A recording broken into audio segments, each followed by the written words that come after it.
apa mwana wangu mayeupa akati mandi kunwasvika varuwanirana because she didn't expect it akati tauya kuzotora mwana zvikanzi okay zvikanzi Sandra kuprimary yeUSA zvikanzi angasati amubhadhara this month zvikanzi yes your money gogo wakabva wabhadhara mari. I remember that time ndandabva $100 mai vaya. Hey. Then gogo wakabva vati makaita basa rekuchengeta mwana tikumbirawo bhaketi tigezese mwana. Hey. Gogo vakatora bhaketi zvikanzi handina kubva ndinoziva zvikanzi ndipei inotonhora vakaisa mwana mumvura. My child didn't cry. We need to say she was used to that water. Hey. I was angry. I was just so angry. To an extent where I abused my child. Funny enough, nikamtocha mdalo akachema, I would go back. And then we cried together. But love for chimbo kana yata neti.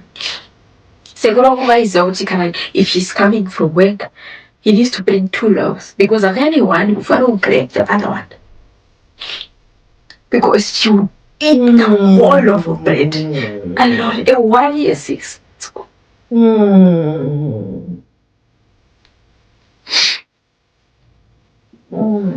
Would say mwana tite suction, tite pull out. We can't do that. What we can do, we are going to suffocate that baby. You see that heartbeat there? We're going to put a pill in you, and then when we put that pill, that heartbeat is gonna stop now. When it stops, that means the baby is dead. When it's dead, we will do an operation for you. Chichaita operation. But I want to ask you one thing before we continue, because we need to do this thing as soon as possible. You are not going home. We are going to book you in, then to it operation yako, and then you go home after 2 days. But I want to ask you something. One day, you know you are 21, right? But yes, you are going to get married one day. What's going to happen if a man sees that you had a scar? If they ask you, what happened? What operation is this? And where is the baby? What are you going to tell them? Are you going to lie? Take me out. But because I was irritated. Then they checked, they looked, and then they saw, no, it's a baby. So what he did, he just said, Sandy, look here. And then I looked.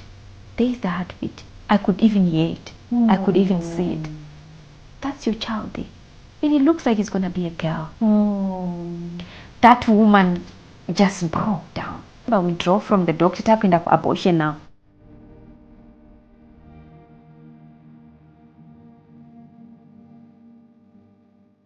Muri yeZimbabwe tinogashira muchirongwa chenyu chamasecret namaconfessions. Nzara nhasi we have a guest, we have a very special guest atiye aiwa zvirina nazotaura nemuromo wake because hakunyora katingatambura nekutexta imikani.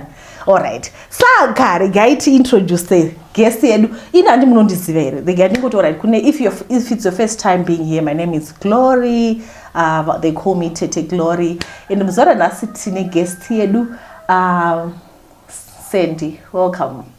Thank you, Auntie Glory. Sandy, maybe I need you to introduce yourself. Okay. My name is Sandra Ndaradza. I am a mom. I'm a sister. I am a mom to a beautiful daughter. And I'm also a single mom.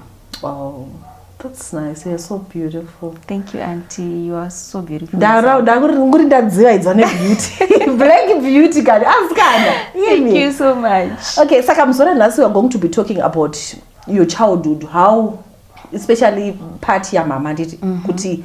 We are going to talk about your childhood, growing up without a mom, how it has affected you kubva uri mwana kusvika muzuvara nhasi. Handiti ndo zvatiri kunyanya kutaura nezvazvo. Ma-challenges awakasangana nawo nezvese. Thank you so much, Auntie, for this opportunity. God help me. So ndichataura zvakati one day, but chekutanga I want to say this to my family. I'm here to talk about the challenges that I was facing. Vasingatozive kuti this is what I was dealing with, and how it's affecting me now that I'm a grown woman. And also I want to apologize to my mother, but I also want her to know kuti this is what happened when she was not there. I love my mother so much, and also I want to let my sisters know that I'm not doing this because ndoda kuembarasa mama or something, but it's something that they need to know, because it has been eating me up for years. So this is what happened. I grew up without my mother. Ndazvarwa mai vangu vakazvarwa vari vaviri mumba mavo, mama vangu nasekuru vangu hanzvadzi yamai vangu. Vazvarwa vari vaviri kudaro, mama vakaendiita vachiri kuchikoro, but I think she didn't come to terms with the fact that vaita mwana out of wedlock, so it must have been very hard for her. Then she left me with her mother. How old were you? I have a daughter. Yes. I think it's because wovaida kurorwa and murume wachona was not happy with the fact that she has a child. He was ready to take care of mama, but not me. So ndakazosara ndina gogo tikagara until gogo. Murume wako aiziva kuti are you there, or she just told the family kuti she's not havana mwana, kana kuti she told even the husband kuti havana mwana? No, to be honest, I don't really know kuti vakaudza murume kuti chi. So I don't want to paint the husband black, because I don't really know what my mother went and told the husband. So, but from my own understanding, ndichinzwa zvandainzwa, murume was not ready to take care of kugara nemukadzi ane mwana wake. Yes. So zvadaro gogo vakazorwara around 2008, and then she died. Vafa, I remember when she died, we used to stay, the two of us. She was my everything. Like chese chandaida, gogo would make sure kuti I have everything. Taitombosvika time dzekuti, like, upenyu hwekumusha munodya sadza nembora, ungori nemaruva aya eyellow, wakawanzwa madomasi usina mafuta. But life was perfect. I never felt the void kuti mama havapo kana kuti, because gogo was always in the picture. So pavakafa, that's when I started seeing kuti no masambasi ana I need my mother. So mama gogo vashaya, mama vakauya kunamo, because mama vaisagara kure nekwataigara. All right. Yeah, it wasn't far, like 20 minutes away. So mama vashaya, gogo vashaya, mama vakabva vauya kunamo. Vauya kunamo, I knew that was my mother, but the bond, the connection was not there. But then because gogo vanga vashaya and amai yangu yanga ingori gogo, sekuru na mama. Ndichisina kwekuenda, because ndakakurira kumusha kwa mai, remember. Mai ovashaya tata kumusha kwa mai vamai. So ndokwa vakazovigirwa. Saka kuti ndichisara kumusha kwa gogo, azvichaite, I need to go back na mama wangu. Mama was there, but to talk to her, ndaichka. I didn't know what to say. I didn't know even how to ask her, please go with me. Hey. Yes. And then I remember she just looked at me, and for me to go and ask, I was scared, because there was no that bond, that connection. Then vakabva vanditi mbuya vanga varipo, mai vamai, great grandmother. Vakati Eni, that's my mother's name. Takura mwana, now that amai vako vashaya, chienda nemwana hana munhu anomuchengeta. I don't know. I don't want to say what my mother said. Okay. Because I can't really remember the words. But I remember Mama was not happy. Pakataurika mashuke kuti, kwandinogara. You know the life that I'm living. I can't go with her. And I could hear, I was standing right there. How old were you? I was around 9, 10. Okay. Yes. I'm not really sure about the years, but it was 2008. Yes, I was born in 1998 by then. Oh, right, yeah. Okay. So you were 10? Yeah, I think I was 10. Yeah. Yes. Gogo vakati chenda nemwana. Mama vakati, I don't think I can go with her. Magariro andinoita. So it might a bit difficult. A problem. Yes. So vakabva vaenda, but then vakuenda after gogo vavigwa. I was following her. Kuti please take me. I remember tati fambe kumusha kune zvimakwenzi. She turned around. When she saw I'm following, she gave me that look. That moment, I just knew I can't go. Party, all right, it's fine. You can continue. Then I went back. When I went back, nhamo yapera, vanhu vaparara vaenda, ndasara ndega. Na great grandmother. My great grandmother couldn't walk. She was old. But she could cook. Sandi, bring this, Sandi, bring that, Sandi, do this, Sandi, do that.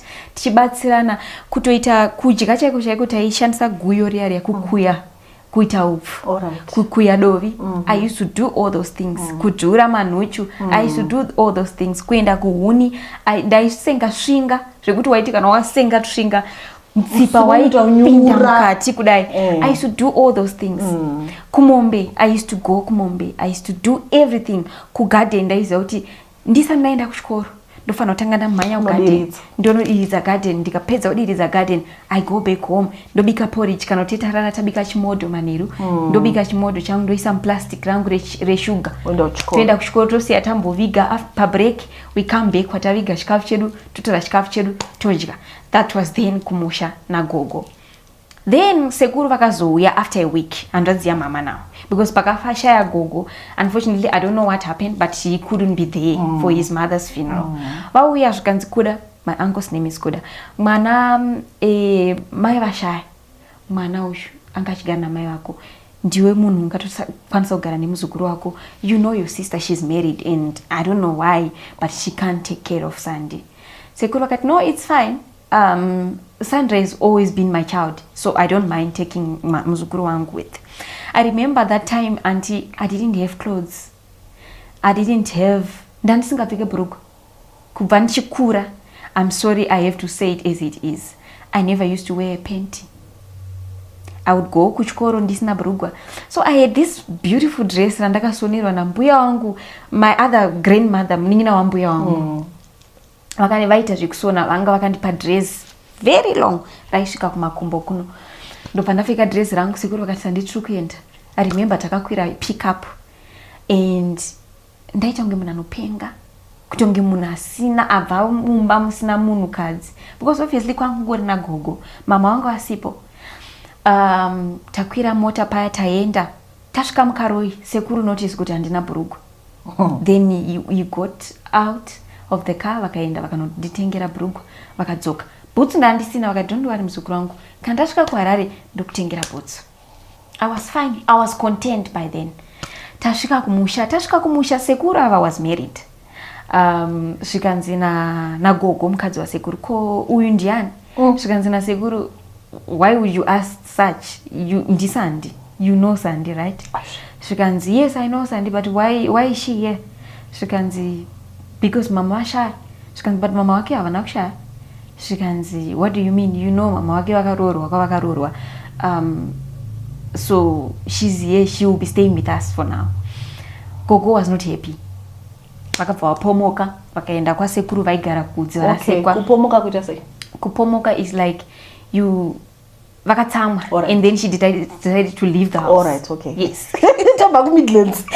Okay, it's trimashona. All right. So baba vatsamwa kudaro vakabva vaenda kumba kwasekuru vaigarawo kudzi varasekwa. Vasvika vakatsanangura sekuru muzukuru wenyu andiunzira mwana uko but mwana uyu amai vake varipo ina ndizvikwanise. I can't take care of this child. Amai vake vari vapenyu. Sekuru vakangovagarisa pasi vakati ndozviripo mai vashaya tete vakaroorwa, you know the story. So beef ranga riripo pakati pagogo wangu namai vangu ndepekuti tete nemuroora mama vavo vachiri vapenyu pakauya mukadzi uyu mumusha. I think mama wangu was mistreating this woman now. So this woman was not happy. And I understand. Because as a woman now that I'm grown, I see where the grudge was coming from. And then takangotanga kugarawo zvimwe zvezvo zvekungoti tiri kungomanikidza but she's not comfortable. Like even pakuenda kuChristmas because taipota tichienda kumusha kumaholidays. Pakuenda kuChristmas vanoenda kumashops aya anodhura and then she would buy vana vavo nice shoes, jeans, those denims zvakafanana. Inini obvoenda kumbari kune vanhu vaya vanosona hembe vanenge vachitengesa hembe dzemadhola dzine dziri pamusika. She would buy, but I was very grateful. You know why? Because ever since I was growing up and I don't remember wearing anything that was bought by my mother. Yes. I don't remember calling my mother a mother. Even now that I'm big, I don't know how it feels, that feeling that you get from calling someone mama. So Yeah. Saka, what do you call her? We hardly meet. You don't text? Tinotaura, now that I'm big, we talk here and there. Oh, okay. Yeah, but I'll get to that part. All right, it's okay. So toenda kumusha, and then life goes on. But then pakazoita kuti she would beat me. She would just look at me like this, yeah, go. And then she was frustrated, I think. She would beat me. For what? I don't know. Ndikatsvaira like tukuita joti kostairoja. Ndomukandotsvaira ndisanaenda kuchikoro. Ndikasasuka maplates like taidyira maplates eplastic. You know, sausage. Mafuta anosaraka ndikasachenesa. She would tell me kuti samaoko like this. She would beat me zvekuti even now ndikata samaoko angu totozvibvunza Mwari, maybe that's why nzwara dzangu dzisingakure, because I don't know. She would beat me so bad. Then I remember there was this incident.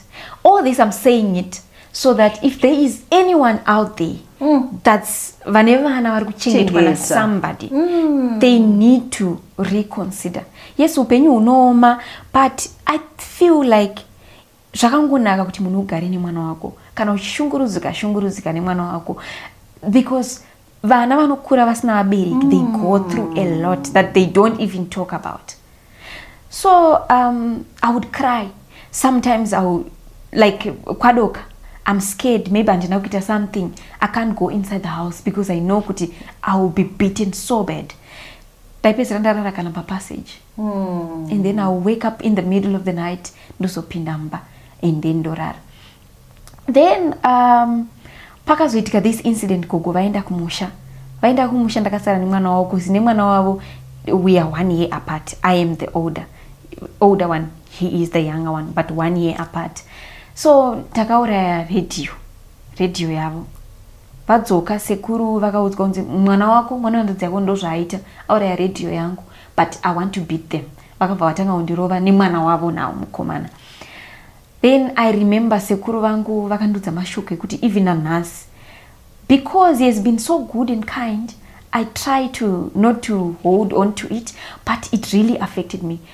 Iwewe usandikanganisire zvinhu zvangu, because zvinhu zvese zvandiri kuita, midziyo yese yandiri kuita, I'm doing it for my kids, not you.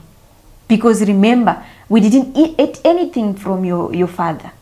So those words, even now that I'm 27 years, zvakataurika when I was 11, but I still remember it.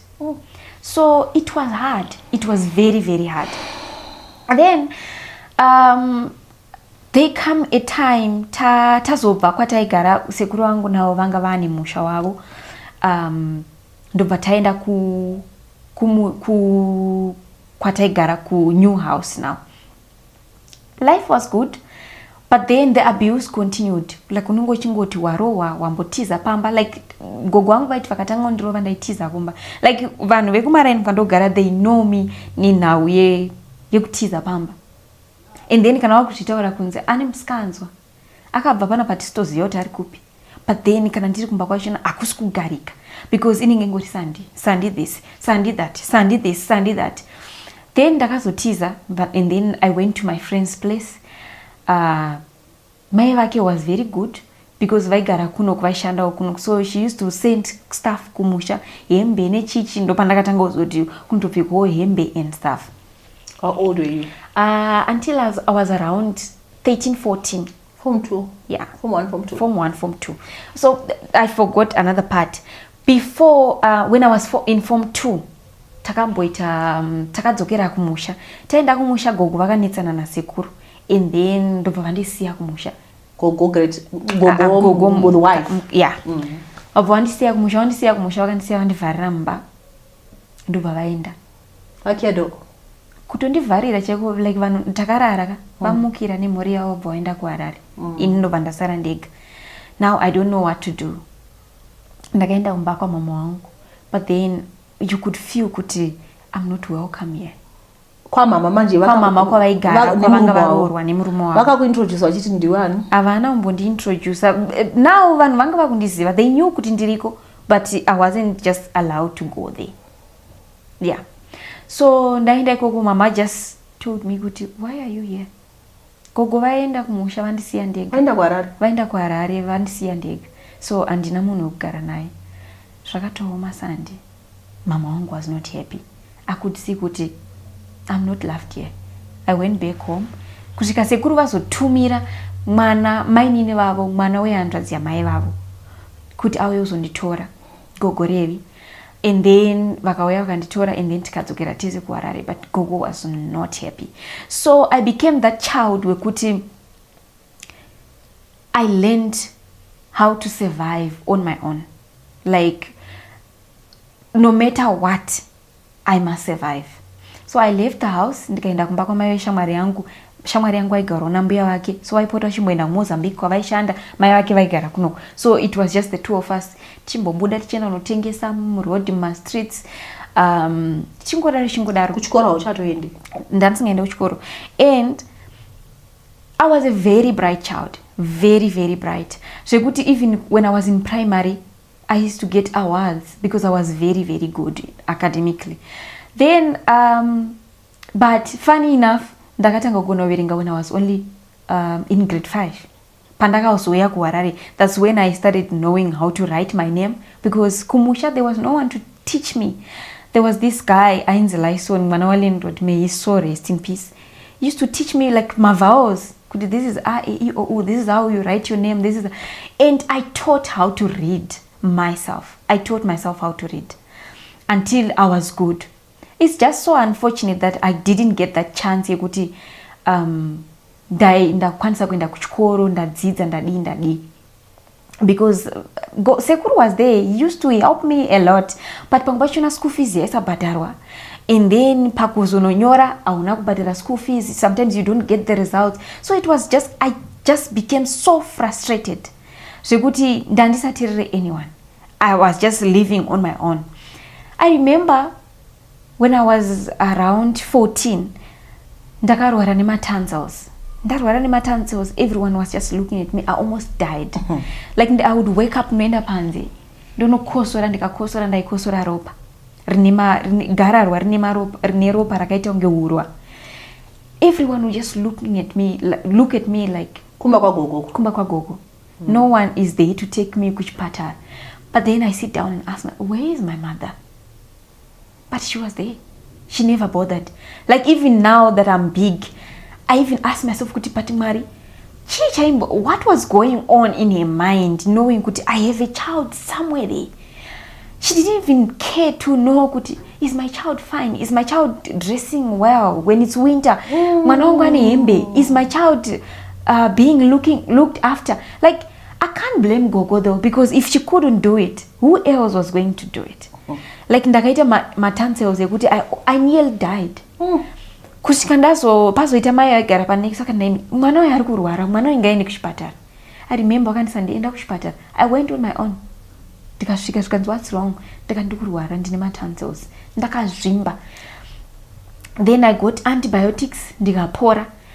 Then ndakazongotanga kungoti ndabva kumba, ndatiza kumba, ndaenda kustreet, ndatiza kumba, ndaenda kustreet. Sekuru vanenge vachingoudzwa kunzi mwana wako chakati, tuine extend yekuti I used to feel sorry for sekuru vangu kuti ezvinozvi mbava hamuna kana mufaro. They are always fighting kuti muzukuru wako this, muzukuru wako that. So ndakuda kunyora form 4. I remember ndaisenda kuchikoro zvekuti full time. Ndaingoenda zvekuti ndaenda when it's time for my results handichisiko. So ndandakuenda pane kaunga college like taidzidzira mumba. Kumba kweshamwari, you didn't talk about that part. Okay. Kumba kweshamwari it was just thing yekuti ndinoenda ndomboona kukumbonopotera ndodzokera kumba ndoenda tombonotengesa tichiwana tumari tichidi.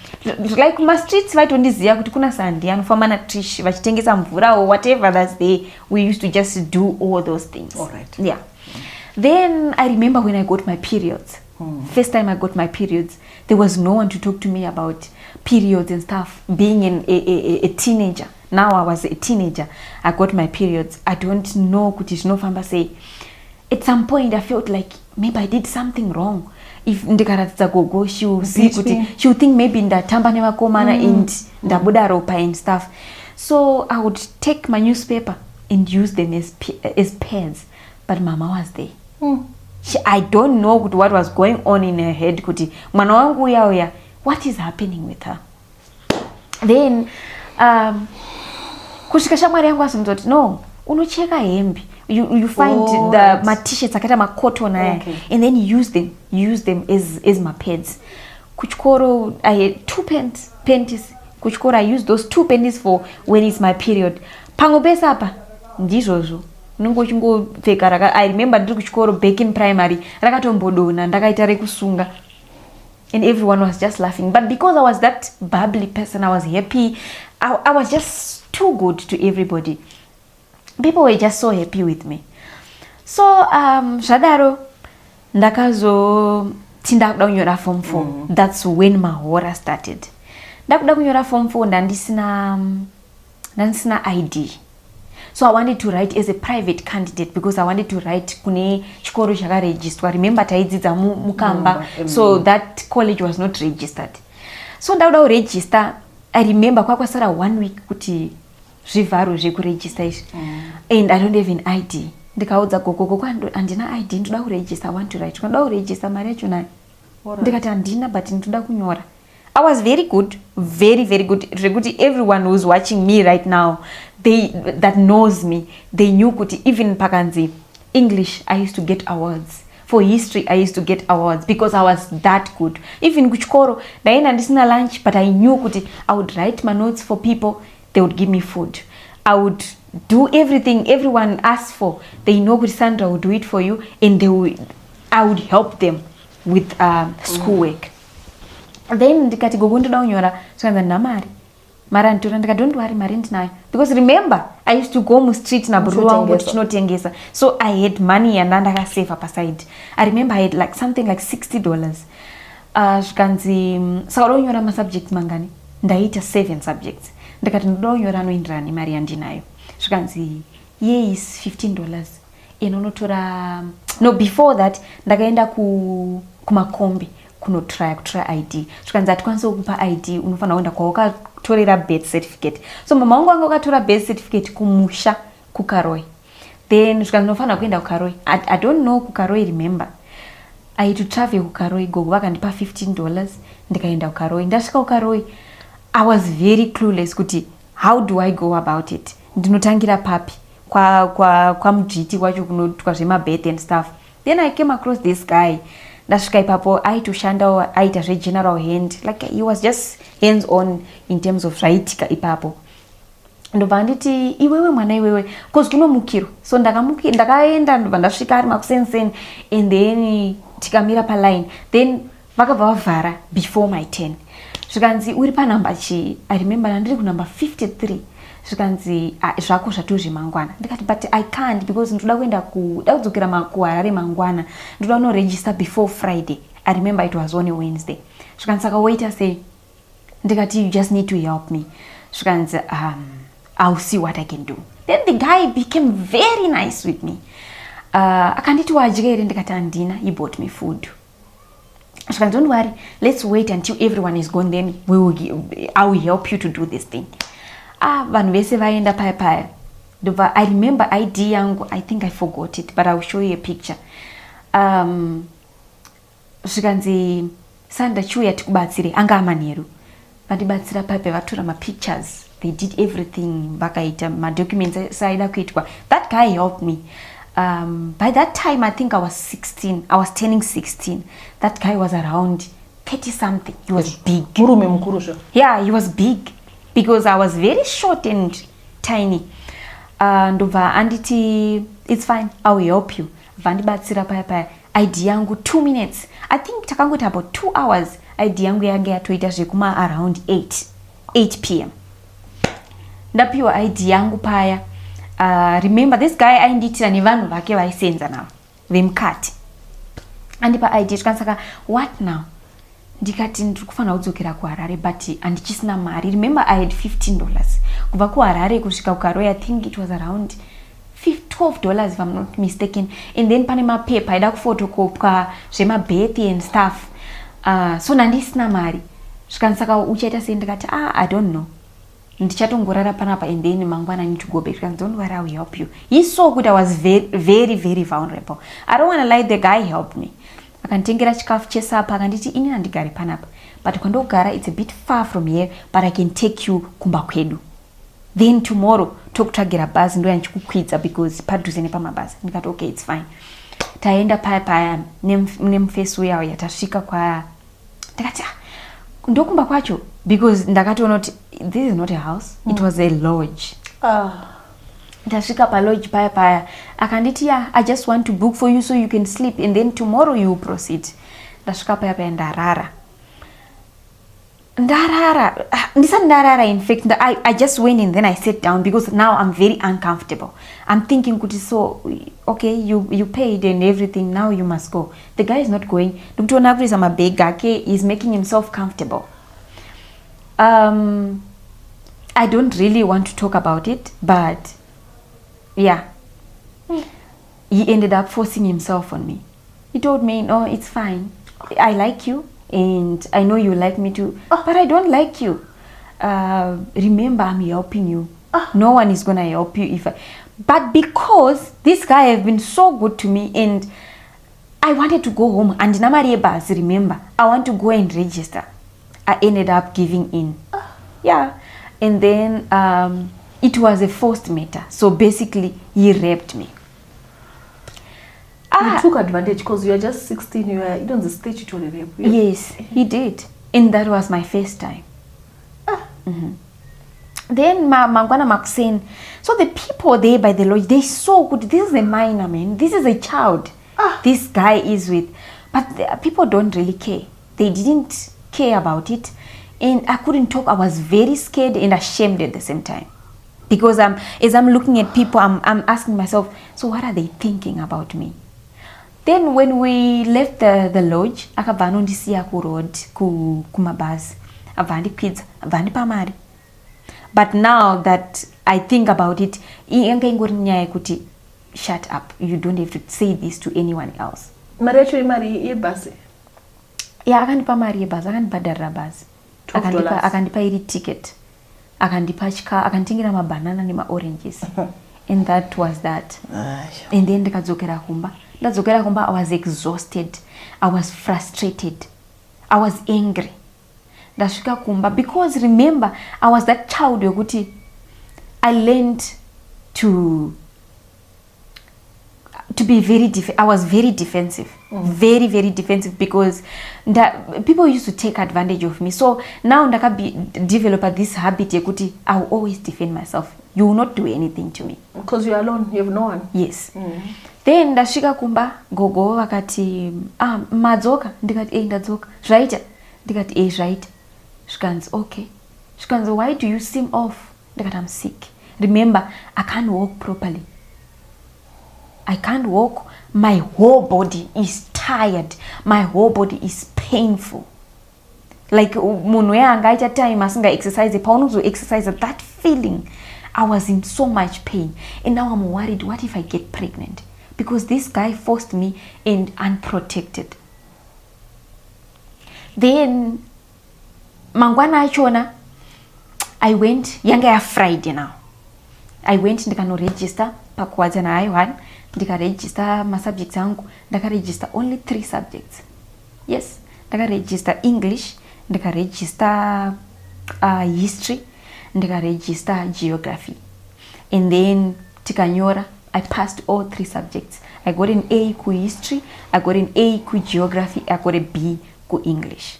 Because mangwaya ndina ku register. Uzmarenga ipera. Ndandisina mari. Then remember panda register panda nyora. Ndakamana tiza futi kumba. Because akugarike ningochimon sandi this, sandi that, sandi this. Mimi mchamitiswa chete. Like mangwe mashoko. I think kune vanhu vanogara nevana vanochengeta mudzimba. It's not good kuudza mwana anyone because words stick with a person.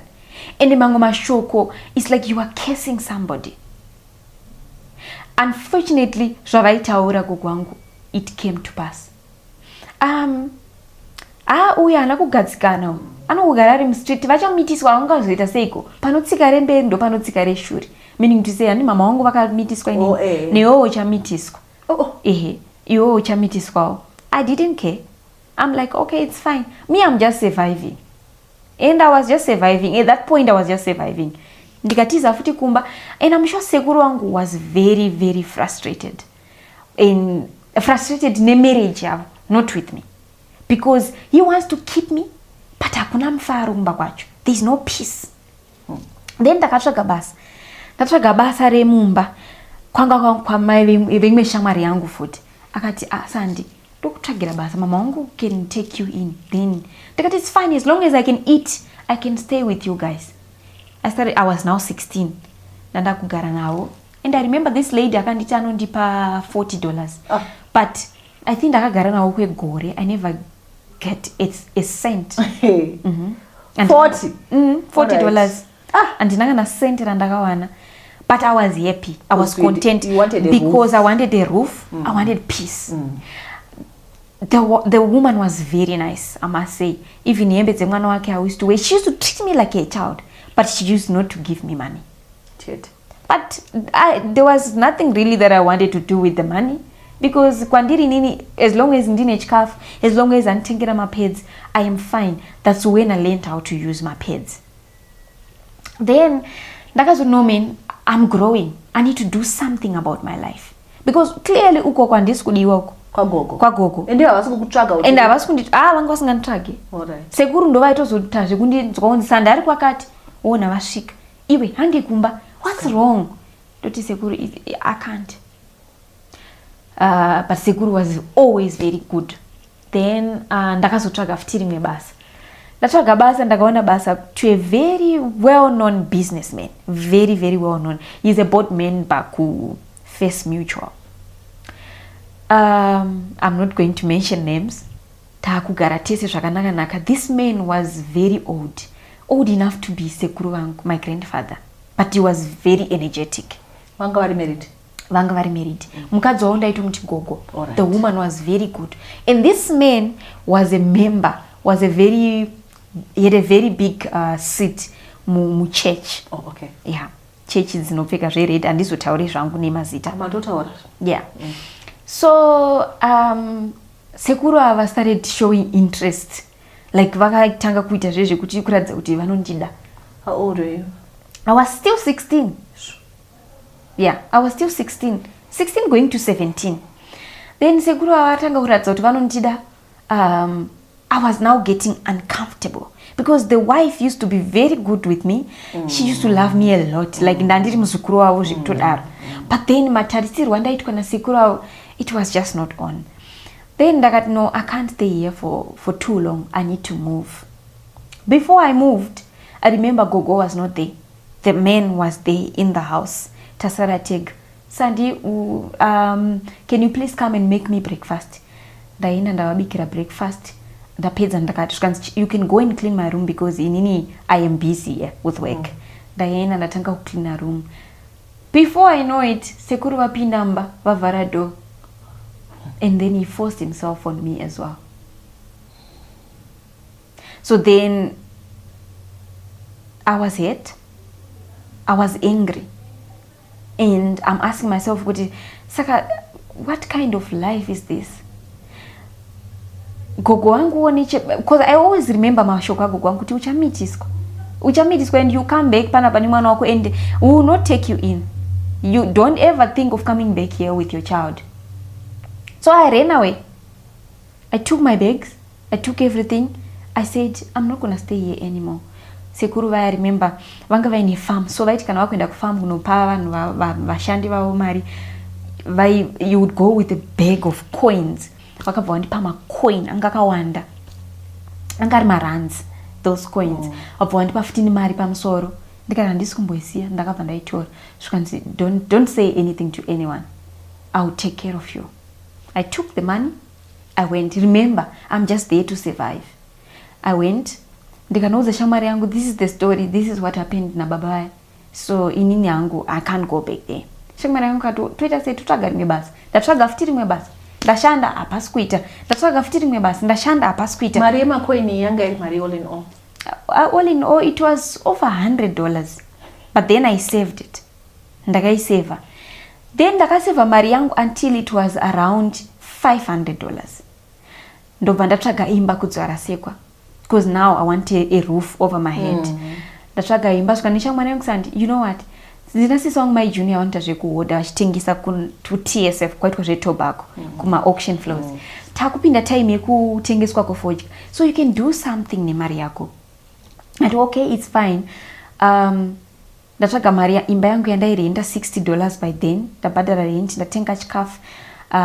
Ndapa my junior vaiva $200 ende munondihodherawo zvinhu zvangu kumesina, so that kana makunotengesa ndonotengesawo, kana my junior it's fine. Then ndobva ndatsvaga vamwe mbuya vaigara kuWestgate vaita zvekubheka macakes, vakati ndinodzidzisa vanhu kuita macakes mutown, you can come, I'll teach you. Ndikati okay fine, I'm interested. So I would go kunoita zvemacakes kana ari during my weekdays, then my weekends ndoenda kuTSF kufodya. My junior wakauya nezvinhu zvekuhodha. Yeah, no, she went. She was like a sister to me. Okay. Yeah, she went vakanonditengera hembe. So ndandakuzivikanwa nenhau yekutengesa. I become a hustler at 17. I'm now selling stuff. I'm staying on my own. Then I met a guy. Baba vemwana wangu now. All right. When I met this guy, remember, inini growing up, I was always that person who I don't tell people my problems. Outside, I'm always looking good. I'm looking flashy and everything is fine. But inini ndindaiziva nhamo yangu. Ndobva ndasangana nemukomana aishandawo pa tobacco thing. Vaita zvekutenga fodya, vachitengera fodya kuvarimi and stuff. We became friends. Mukomana akandifarira. I also loved the guy. But then ndanga ndine habit yekuti I used to lie a lot. Because I used to lie, I wouldn't tell you the real me. I would tell you the me that you want to know, not the dark me. Shikanzi name face. So who do you stay with? Ndikati stay alone. How do you do everything? Ndikati this is what I do, and it was transparent, so you could know this is genuine. So takawirirana paya nemukomana akati no, inini I like you. Inini I like him too. Ndikati nini I like you too. Shikanzi we can be friends. Then that's when we started dating. Takadana name face I think for 2 years before indulging into sex. Then remember, I'm no longer a virgin, but to this guy I told her nini I am a virgin, because I was that person who I never used to be around boys. I used to be friends with boys, even the people that knows me from school. I was so dark, she's too dark and ugly. So yeah, so he was my first boyfriend. Tadana napaya nemkomana kushika azoti Sandy, it's been long, and vakomana vanotanga kukumbira ininiwo futi I'm big and ndikunyatsomufilawo mukomana wachona. We ended up having sex, and then akati ko, ndikati kochi, zvikanzi what happened, and then I lied. Remember, I always want to make myself like the perfect person. I don't want you to know what happened to me, because if I tell you now kuti ndakarepwa na baba yava pamwe uchandiramba or ndakarepwa nemukomana wayo, no one was going to believe it. So I wasn't going to say that. And most people, they don't know that I went through this. It's only me that knows that, no, this is what happened to me. And at times I get judged nevanu that doesn't even know me at all. So so takatanga kuita zvataita nemukomana until I fell pregnant. Then when I fell pregnant, ndakaudza muface kuti I'm pregnant. Zvikanzi you are pregnant. Ndakati yes. Zvikanzi oh, congratulations.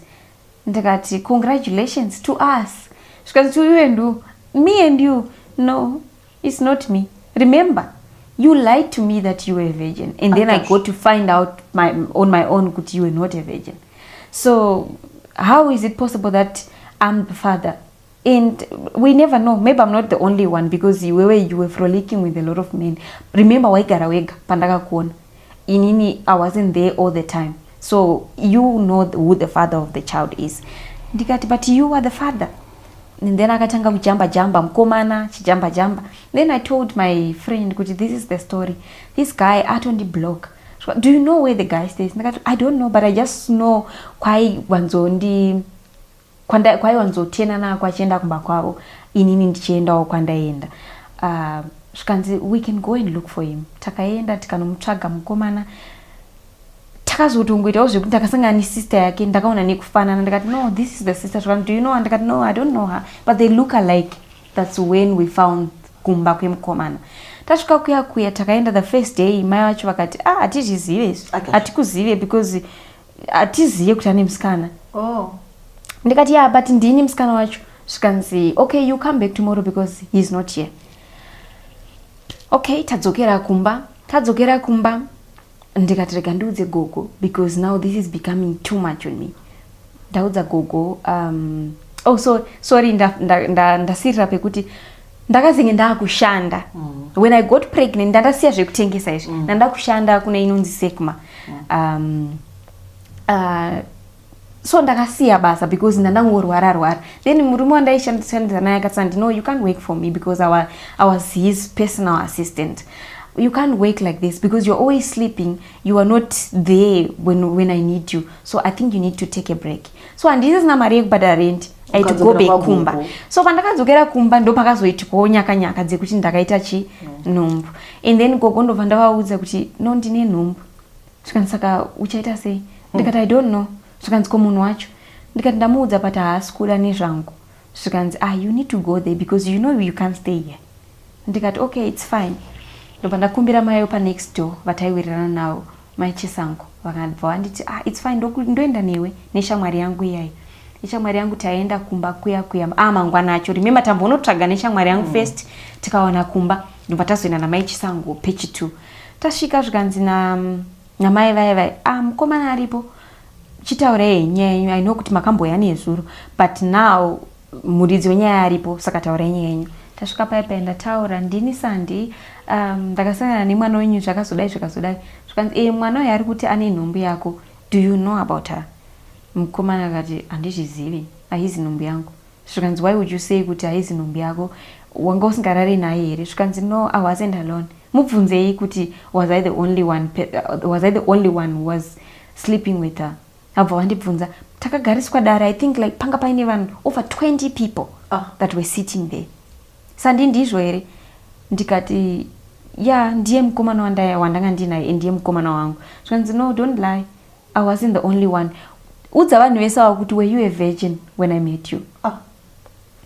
And now I am angry. Remember, I'm a very defensive person. I'm very angry. Ndikati patanga tiri tese vanhu avanga vasipo, you know the truth. Zvikanzi no, I don't know the truth. The truth that I just know is that you were not a virgin, and I don't know who else were you sleeping with. That okay, it's fine. Asina kushata. Kana wati hausi kuzviziva, it's fine, but I'm going to stay here. Zvikanzi namai vandandinawo, isusu takutokusiya pano Sandi. Wochitodzokera, isusu takudzokera iwe uchisara pano because hazvichaita kuti udzokere kumba. Ndakasara mai vaya vakapenga, vakapopota, uda kupomera mwana wangu. Zvakazoti vasikana vekumarokesheni munenge manzwa nekushandiswa nevakomana kunze kwauda kuuya uchipomera mwana wangu nhumbu haizi yemwana wangu. Ndakati okay fine. Vakapinda mudzimba dzavo, munhu wese akapinda mumba mavo, abva vandisiya ndiri ndega. And then it started raining. Ndakangotora kabhegi kangu kananga ndinako, ndobva ndabuda mba ndatanga kufamba. Now I don't know what to do, I don't know where to go. Gogo wangu remember vanditi enda kumba kwemukomana wako and go and stay there because you can't stay here. Remember, I took care of you, now I can't take care of 2 people. You need to know what you must do with this whole situation of yours. Ndobva ndadzokera kumba, you can see kuti pamba pachona hapasi kugarika. And funny enough, mukomana uyu was there and he knew kuti nhumbu ndeyake. Ndakandaiwa nemvura ndakagara pamba pavo, vanhu vese vapinda mumba. They didn't open the door for me to come inside. Remember, I'm pregnant. He didn't. Ndakati okay, it's fine. Ndobva ndadzokera kumba gogo vakati saka muchaita sei? But you could see kuti masamba asiyana. Then ndaona kuti hapasi kugarika pamba. I left the house. Ndikati no, I need to do something. Ndikaudza imwe shamwari yangu, this is what's happening. Kumba hakusi kugarika. This is the situation. Akati no, we are Waterfalls. Ndina sisi wangu, I told her about your story. You can come and stay with me. Remember, zvese pazviri kuitika mama wangu is there. and zvese zviri kuitika izvi vari kuzvinzwa, vari kutonzwa nezvazvo, but mama wangu havana chavakamboita. Then ndaenda kumba kweshamwari yangu, kwasisi veshamwari yangu, and then we stayed there. I think I stayed there for like 2 months. Then now nhumbu yange yane 3 months. But pakutanga everything was going well until wakunyatsoona kuti handichadiwe panapa. Kana vanhu vakabika chikafu vakapedza vanodedzana vega vega kudining. They won't call me. And I'm pregnant and I want to eat. And then ndakati no man, hazvisi kuita. Ndine shamwari yangu aigara kuno kuSouth Africa. Portia, this is what's happening. I'm vulnerable. I don't know what to do. Handizivi ndoita sei nenhumbu iyi. Zvikanzi naPortia, no, it's fine. Rega ndotsvagire basa uye ushande kuno kuwane mari yepreparation. Ukawana mari yepreparation, you go back and then we'll figure it out. And then akantsvagira basa kune, she was working for a Chinese lady. Then she found me a job kune shamwari yemuChinese lady uyawe. This lady was white. Then avamupa namba dzangu. Sandra, ndini so and so, ndapiwa namba dzako naPortia, ati uri kuda basa. Unfortunately, the lady was happy with me over the phone. I don't know you, but I just feel like my soul is just telling me you are someone that I need. So I'm going to send you Mari. Remember, this woman doesn't know me. I don't say we were just talking over the phone. Just sending you Mari bus over to South Africa. They got fine. Inini, I don't mind. I can come even now. If you want me to come now, I can come. She goes, okay, fine. Bandi tumira $200 per word remit. Nika collecta Mari. Nika tenga ticket rangu bus. And then I told my friends, because remember, family yangu now was now my friends. Vandaisangana navo kwandaishanda, vandakamboshandidzana navo and stuff. Those were now my family. Baba vaira neni kubhazi. Tasvika kubhazi zvikanzi vandakwira. And then I came to South Africa. It was my first time. Then I was like, Mari, Inin, I don't know. You know that I'm pregnant. And I don't want to be like my mother. I don't want to give birth to a child that I'm not going to take care of. So I must take care of this child. I made a covenant with God. Then, you know, sometimes when you are saying words,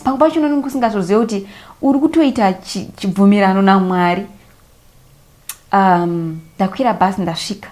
I saw the lady, very tattooed lady. Yeah. Then I'm like, kuti ndauya vanhu ava havaiti zvema drugs, because kuZimbabwe we don't know kuti vanhu vane matattoo. Very bubbly. Hi Sandra, how are you? It's you. Yes, it's me. I like you already. Let's go. But you look very young. Can you work? Inini, I can do everything. I can do everything. Okay, fine. I will teach you how to clean my house. And don't worry, we'll stay together nicely. The lady was good. She was very, very good. The husband, the kids. Pandakashika mwana wavo wokutanga was 3 years old. The other one was 7 years old, because they are 5 years apart. Then tagara papa zvikanzi, so ndakatanga kurwara. These people don't know kuti ndine nhumbu. I'm now getting morning sickness. Ndikurara, ndikudi, but I would hide it. Ndikaona kuti havapo, because they used to work from home. So the house was full with cameras. Then it so happened kuti mwe musi ndakadonha ndiri mubathroom. I was cleaning the tub and then I fell. Sandra, are you fine? Because they saw it pama cameras. No, munhu yapinda mubathroom nanhasi asati abuda. What's happening? So when they came, nanditori pa floor and I was bleeding. What's wrong? Ndikati, I'm just not feeling okay. Because you need to sleep. And zvikaramba zvakadai, I will take you to the doctor tomorrow. Now, ndikaenda kuchipatara, the doctor will pick it up kuti ndine nhumbu. So what must I do?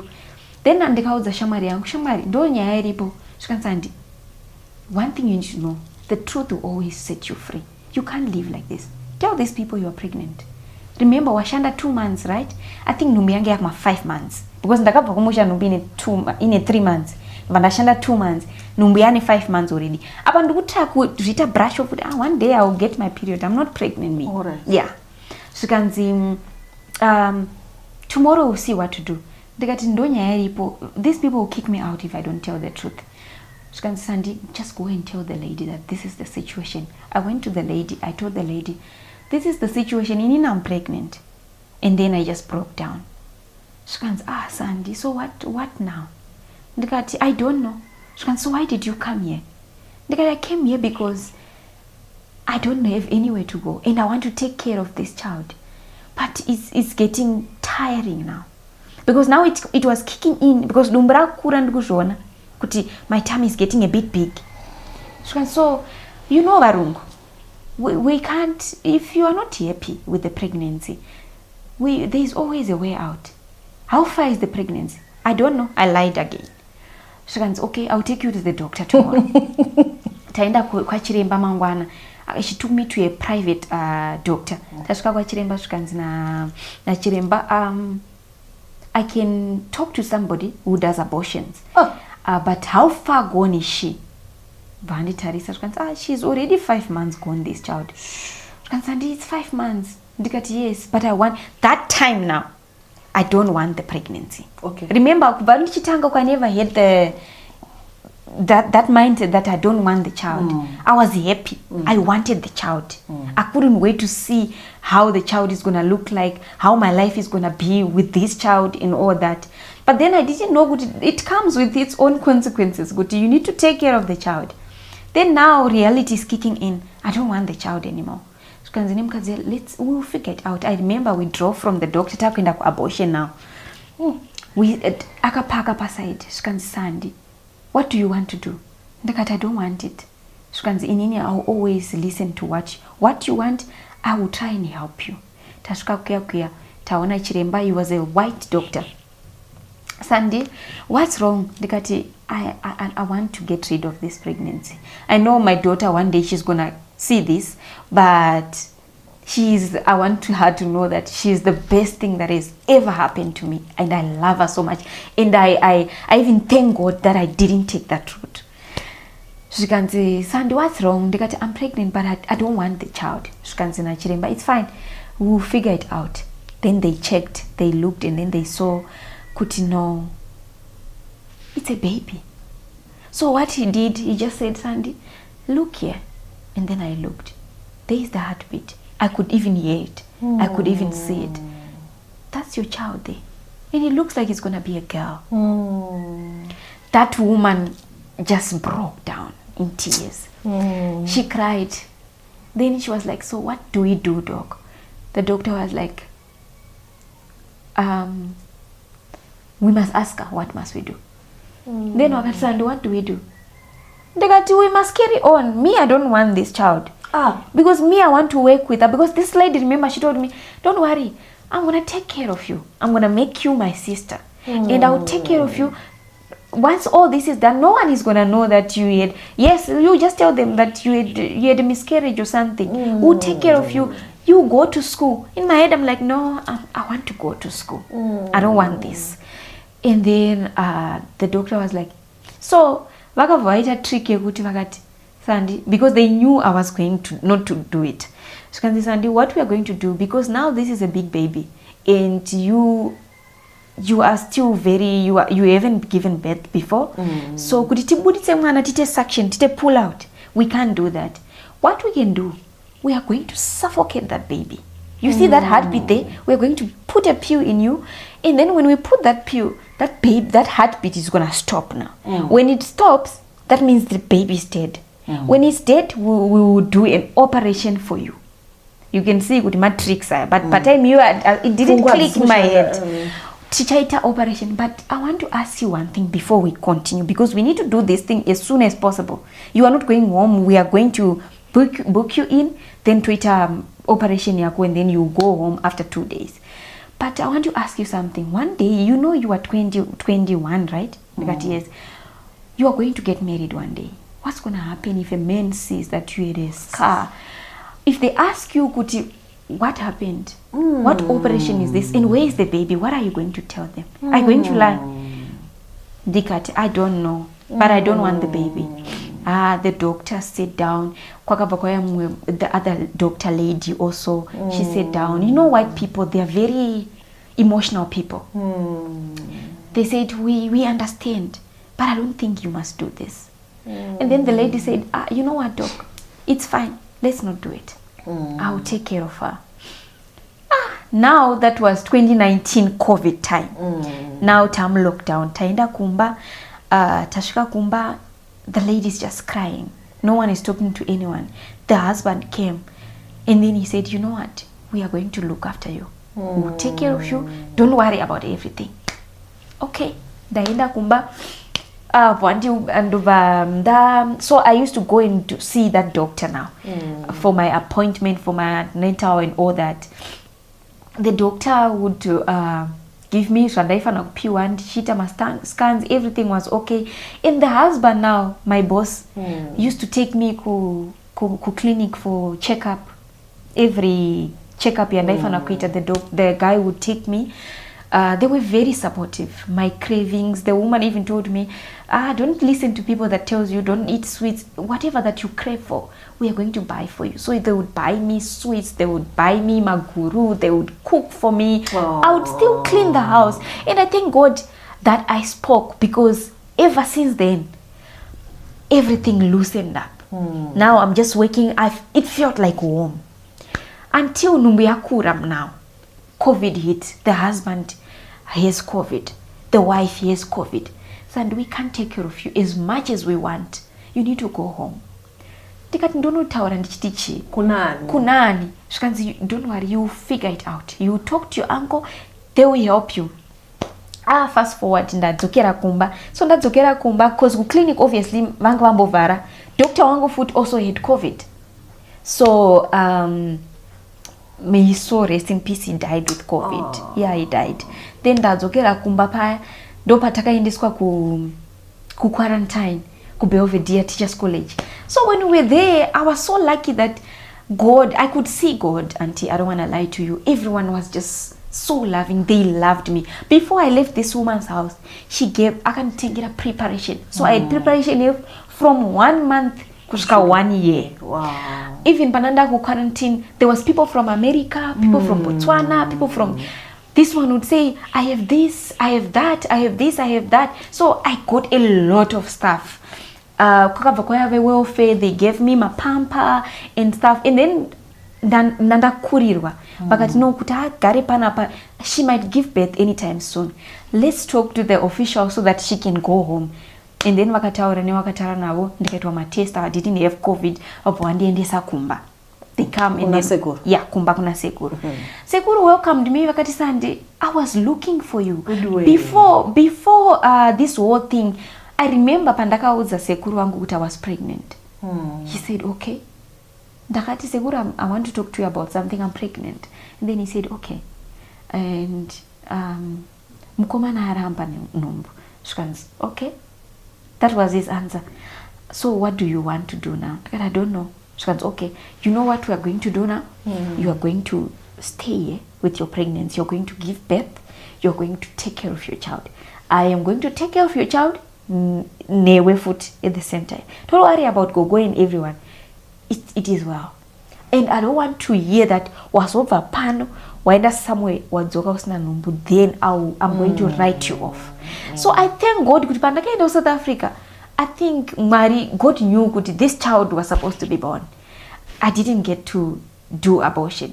So when I came back, Sekurongwa Chintona, he cried. He was happy. Wawuya mwanandazi yangu, it's fine. I'll take care of you. I was looking for you. You don't know how. You almost gave me a heart attack. Tagara paya famba. So I didn't have mari kuenda kununyoresa. Now I have to kununyoresa ku clinic. Ndashika ku clinic where $25. The lady fortunately gave me money, but then they went through a financial breakdown. That's why I was not in Maria Kawana. But they said, Sandy, you have our numbers. Keep our contacts. If you need, or if this whole thing cools down, we are going to call you back. They were okay. Then it so happened, Guti, Pandaga Shiko, Maria Nandi Nayo, then Dandisna Mari. Sunjeku Zimbabwe, everything you need money. Then Nakushpatana Mana was very big. Wakati Sandy, situation yakuka is very complicated because this baby is too big. You need to have an operation. Ndikati andina mari. She can say, I don't know, but you need to do this as soon as possible. So Manesa vaina quarantine because it was COVID. Then I stayed home. I said, no, me, I'm not going to do anything about it because I'm not going to put myself in a situation. If I'm going to die, I'm going to die. Anyway, I tried. God knows what I tried with this child. I've been suffering this entire time. And now again, no. Ndoba nhumbu yazorwadza. So gogo vakabva vaenda kumusha kwavo. Vakati nini, I'm not going to be part of this. Mai vemwana uyo aripo. So remember na gogo, we have never been. But I want to say that we are now in good books. Na gogo wangu, she has been taking care of my child now. She has been doing everything for me, trying to help. Tineka kusanzwana na here and there, but we are good. Then vakabva vaenda kumusha. Vaenda kumusha, vabva vafonera teta mwana wako ari koko. You can go and unomuona because akurirwa. Anytime she can give birth. Because now ndanam 9 months ndakupinda ndanam 8 months ndakupinda mu 9. Sekuru continued kundigira ma banana, ma orange, making sure I am fine, everything that I need. He even went to an extreme yekuti anotengera cotton yekuti ndizoendesa kuleba because I didn't have. He would ask me, Sandy, do you have this? I don't have. He would go because he knew these things. Kusvika mumwe musi nhumbu yarwadza. I didn't know kuti ndokurwadza kwacho kwenhumbu. And I have people, mabhururu angu, and aitamba nawo. And then I thank God for my neighbors. They were there for me. There was this lady anonzi Mai Hezi. I love her so much. Nhumbu yarwadza, Mai Hezi, nhumbu yangu iri kurwadza. I don't know, maybe ndoda kuzvara or something. Sandra, I think you are still fine. Kana yakunyatsorwadza tichayatsozviona, but I will keep an eye on you. So vaitawo zvekutengesa, vakabva vabuda vaenda kwavakaenda. Ndasara paipai ndiri ndega. Saka ndakagara panze, I remember. And then ndoda kusimuka, I can't stand up. I feel like something wants to come out. Ndikafonera sekuru, this is the situation. Avanombotorawo time. Sekuru vakauya, and then zvikanzi what's wrong? Ndikati I think I'm in labor. Sekuru vakandiendesa kuchipatara. Tasvika kuchipatara, kanzi iwewe takakuudza kuti chi? Tikufunga kuti wakatonobviswa. Mwana wako yanokuuraya. Your child is very big. Maigarei naye mwana. Zvikanzi sekuru wangu I didn't know. Zvikanzi Sandy, why didn't you tell us? Zvikanzi that's the thing. Munhu wacho ane problem yekuti she keeps everything to herself. Ndobva ndikati I didn't want to stress you. Takagara pai vangu vaingoya vachizvara vachibuda vachienda, vachizvara vachibuda vachienda. I stayed in hospital for like 1 week. Then sekuru vakafonera mama. Eni, uya mwana ari kurwara kunoko. Mwana might die. Situation iri paground ainomira zvakanaka. Handizivo kuti what was going on with mama. But if I look at it now, I feel like I'm very bitter. I'm very, very bitter because I felt like she didn't care. Hey. She didn't care at all. And then mai vepa next door vaipota chindunzira chikafu nekudi vabva vauya mumwe musi vakati Sandi, this is bad because handichagona kurara 2 days ndaigara ndakapfugama. Madoctor haasi kana kuoperata, vanoda mari first. No, government hospital, saka doctor anouya once in a while. Vangoripo ndanambuyana nasekuru. So anambuyana nasekuru vari kuti situation yako iwewe chiri kutinetsa masentimeters ako ari kuti akakwira odzika, akakwira odzika. Hatichatoziva kuti zvizvi kutora nzvimbo. They couldn't induce me. They couldn't. Then remember manesi kwakusona vanhu vanga vasingatodi zvekuenda padhuze nevanhu. Then machiremba anambuya vangu varipo vakati imi enda ine mwana uyu kumba. Mukasaenda nemwana uyu kumba, situation yake inenge nechivanhu mukati. Then Uende kumba usina mwana asati abuda because situation yangu I needed to be operated. I couldn't give normal birth. And then mai vepa next door vaya vaisiuya vachindipa chikafu maezi. Ndobva vatora nevamwe mai vavaitamba navo zvikanzi ngatifambirei mwana. Ndobva vaenda kwavakaenda. Vakaita zvimweya zvikaramba. Pavaenda kunoita zvechivanhu. Vakanzi nasekuru vavo mwana uyu ndaona mukasaita action izvezvi. Mangwana tichitaura zvinhu. Haasviki mangwana. So endai munomupa mvura yeanwe. Akanwa everything is going to be well. Vakauya titi ndakamwiswa ichiko, ndakanwiswa tsvina yenzou, ndakanwiswa mafuta, ndakanwiswei anything. Ndobva ndapiwa mvura yekwasekuru vaya ndobva ndanwa. Then I said to myself, inini, if I'm going to die, I think it's better I die because this is too much. The pain was very too much. Then ndobva ndati nasekuru wangu, sekuru, ndiendese ikumba kuzekuru wangu now was crying. He doesn't have mari iri kudiwa paidiwa 1 point something and pakanzi bhadharai 700 for deposit kana mimi nayo titotanga procedures. Mari hapana. Kutsvaga mari ungaiwana kupi. Mukomana uya abva afonerwa nevamai namai vanandinava. Iwe ndozviriko Sunday ara kubatsirwa but ara kuitwa operation mari hapana. Mukomana angabatike. Akati ngakumbire munhu akamupa nhupo. Yes. Ndobva adzima foni yake ibva vabloka. Ndobva ndati sekuru ndiendese ikumba. But kana makunendesa kumba musandiendese kumba kwedu.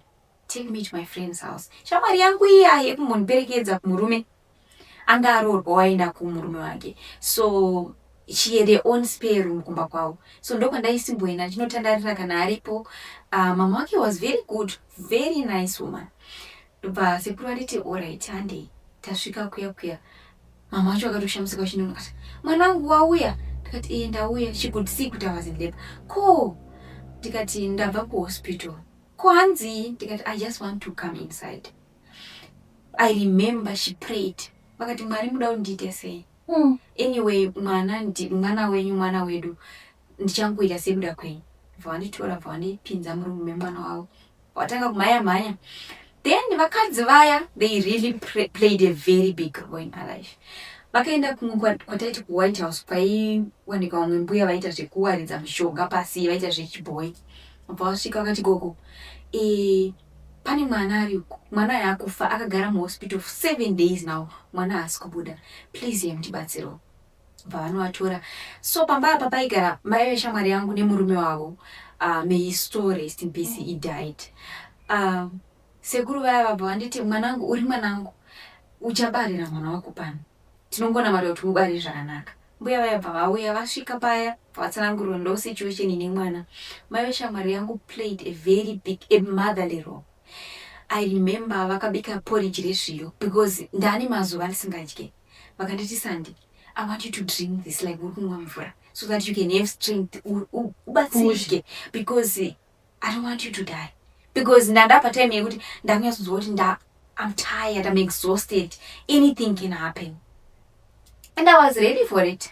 Then ndobva vandipa porridge ndikanwa porridge riya. Fast forward takagara.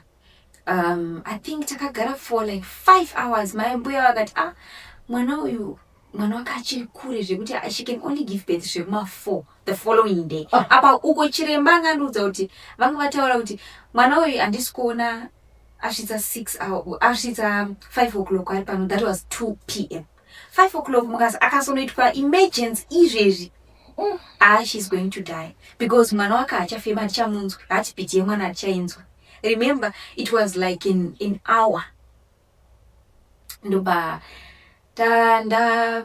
tagara papeta ngomirira munhu wese arongopinda achibuda vachiona kuti what's happening. Saka now people are getting scared. Even that woman akutya kuti mwana yakandifira panapa. I think hameno zvanga zvaitika nebepa ravo because vaita zvekuzvarisa vanhu vana and stuff. Saka vanga vasina basa bepa riya rinotendera vanhu kuti vaita ananyamukuta kudzimba. Ndobva vati but Mwari chauya ndachembera saka chekutya hapana chero ndikanzi ndikunovharirwa ndikoko. Then vanhu vakasvika patime kuti vaibuda murume ndakandiri because they thought I was going to die. Vaibuda kusvika ndaona kuti I'm making people uncomfortable. At the same time I'm now becoming very uncomfortable. Ndikati ndokumbira kuti mese mumbobuda panze ndimbosara ndiri one. Ndobva vabuda. Gogo vaibva vabuda vaenda kugara panze. Mama vaivaya manje mai veshamwari yangu she is just praying. Baba vaivaya baba veshamwari yangu vakati I'm not going to sleep. Kusvika mwana wangu wazvara.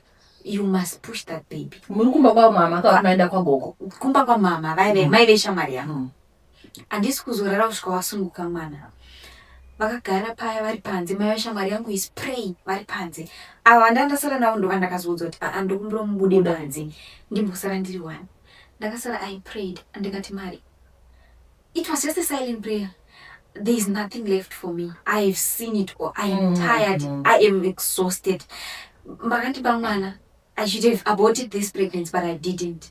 You can see munhu wacho makandipa mwana doesn't want to do anything with me. So if I am going to die now, vanhu ava remember vaindiudza kuti usapushe, ndikunzwora kupusha, usapushe, you know what happens. ndikati please kana paine ane reza ingondichekaiwo right kuti mwana wacho abude zvikanzi no it doesn't work like that. Then vabuda around 5 around 4:30 something pavabuda panze. I made my silent prayer. I don't know kuti where did I get the strength. Ndakangonzwa voice richindudza kuti pusha mwana. I pushed tekuti no one heard kuti mwana uyu ari pusha, because remember they were telling me not to push. Vaindishauda ndikapusha wontuka. And then I pushed. I think I pushed for 2 times. Pandabata utori musoro wemwana ko. And then I pushed again kusvika mwana wangu abuda.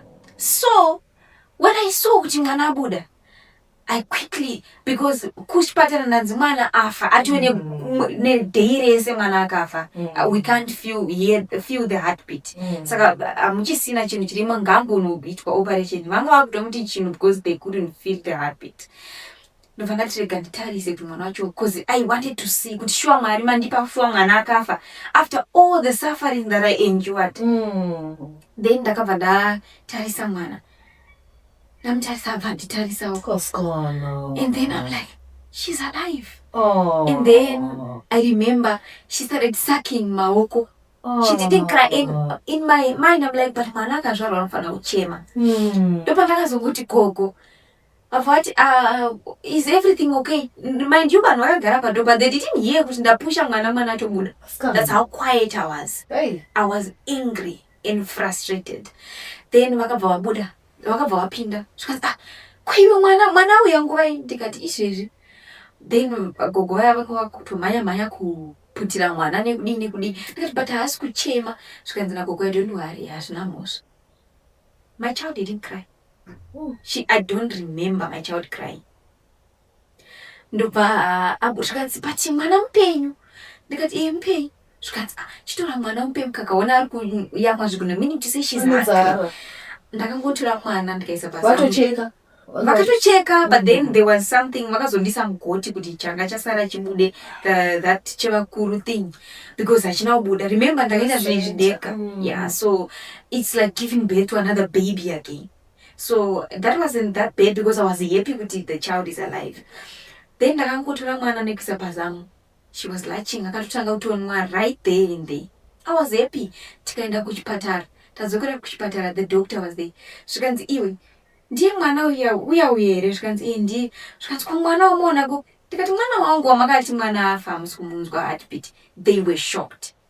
Tikanzi this is a miracle baby. Hatisatamboona zvakadaro. After all, like pakauya anambuya vanotosvika kuma6 checking kuti is my child fine. Vese vakati no, hapachisina, but my child was alive. Ndobva tacheka mwana, tikaera mwana, my child was 4 kilos. 4 kilos, but ndakarobva naye kumba kutoenda naye kuchipatara akazonoiswa pascale. She was 4 kilos. Perfectly healthy. Up until now, I don't even have any health issues with my baby. Ndopa akatozochema tazoenda kuchipatara. That's when my baby cried. Takaenda kumba. Ndasvika kumba, Sekuru was there helping me kundibatsira kundisira mvura. This is what you do. Lucky enough handina kuita my injuries or anything. I was perfect. It was just a normal delivery. No stitches, nothing. And the baby was huge. Dobanda ningirigina vatagara Sekuru vachindibatsira vachindisisa kuyamwisa mwana anoya kuswa, so pakurara go and sleep, pavadzoka kubasa I'll take care of I'll take over from now. Sekuru ogara nemwana. Like I didn't feel the void yekuti mama is not there, because Sekuru was there. He played the motherly role. Gogo was not there. Mwana anogezeswa so sandi. Mai veshamwari yako help me for the first time. The next time Sekuru was there helping me kugera mwana musoro. The first time I remember kuti ndigere mwana wangu musoro, zvakangozviita zvega. I did it on my own. I managed, and even now if I sit down and ask God, how did I do it? I was a child. I didn't know how to take care of a child myself. But zvaingozviita zvega. Gogo wangu abva adzoka so baba veshamwari yangu akazorwara. My baby was a month old. Varwara, and then she passed. He passed. Vashaya shamwari yangu was heavily pregnant. I just gave birth. Then ndakabva ndaenda kunhamo.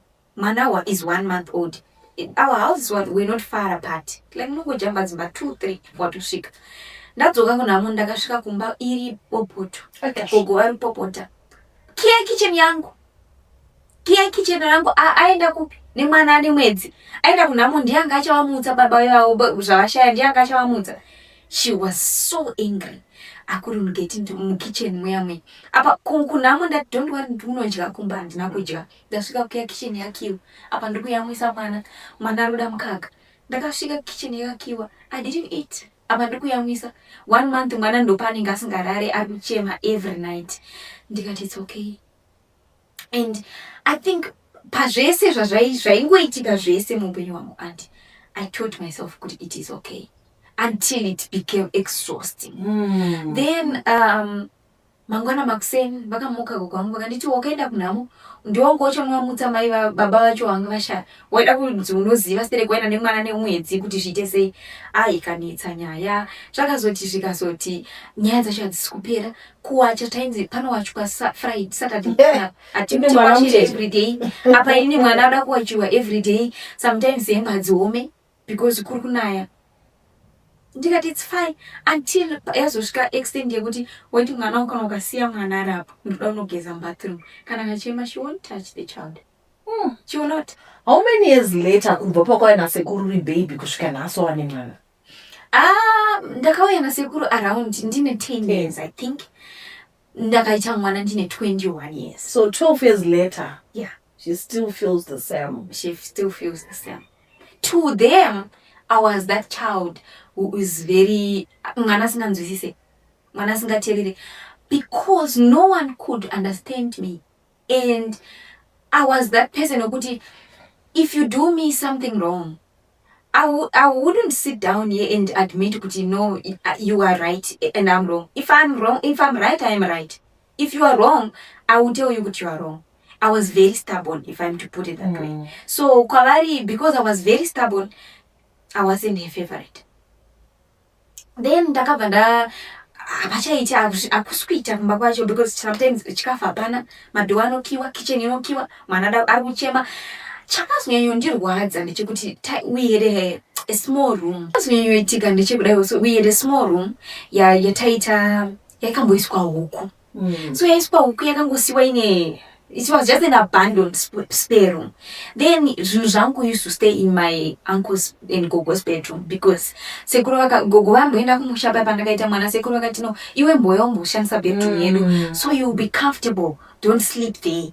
So vadzoka obviously I had to shift pandakasiya zvinhu zvemwana mubedroom. Then mumwe musi ndaenda kumasowe ndadzoka ndandambonesa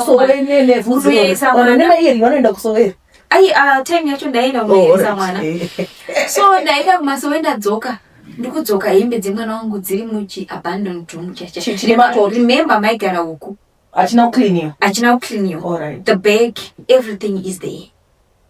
Room is outside your room. Ndikati ko zvikanzi wakati wakashaya hembe dzemwana wako pana pasaka basically you were indirectly telling us kuti maybe my kids stole your baby's clothes. So I think it's best you keep your things to yourself. Ndikudzoka panye room is it part of the house or it's outside? No, it's part of the house. Alright. It's part of the house but it's more outside. Alright. Yeah, but it is part of the house. Ndofanati okay azvinomboimba pakasvika environment yakasvika patime yekuti hapana anobata mwana wako except for the boys kana varipo. No one is there, no one is concerned, no one cares. Like they feel like it feels like they're disgusted by me and my baby and I didn't want that. Remember andiri munhu wekuti if you make me feel like you don't want me I'm leaving you because you have always been showing me that you don't care, so I'll leave. I also didn't care. Then ndakatora mwana wangu, she was 2 months by then. Ndakabatsirwa nemawindi, ndakanonoka kupora miri wangu like back to normal. So zvaitondiremerawo, carried my bag, asked for musikana aishanda pa next door aitoshandawo mumba. Ndikamukumbira $2 ndoda kuenda kuchitumbisa. Spoke to one of my uncle's sons. Ndoda kuya kumba kuno kwakuswita. I need to come. So can say it's fine. Where sekuru na mbuya vaigara kuno so kumba kwako kugara mwana wavo.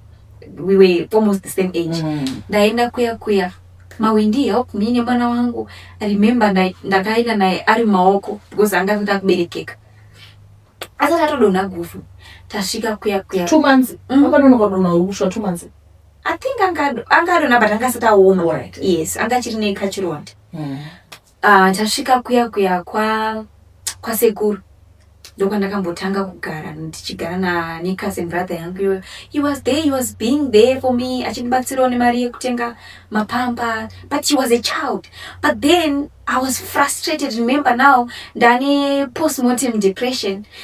Now the postnatal depression. I'm thinking good now my mates vana ndevezera they're in universities, they're doing well, and I'm sitting there but I thank God I loved my child so much.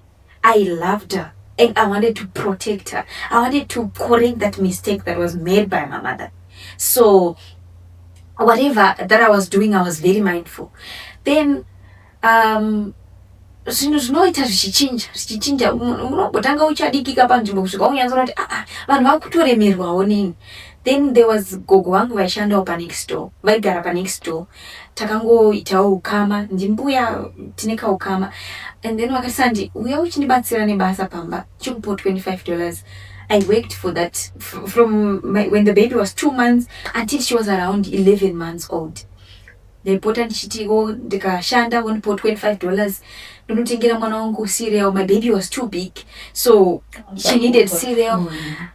It came to a point, yes, ndakabva kunoku ndine baby preparation and all that zvandanatengerwa nemurungu yawo, but my baby was growing very fast. Zvekuti madiapers akasvika pakupera, it's a year and madiapers akasvika pakupera. And then kuchurch I would use my t-shirts.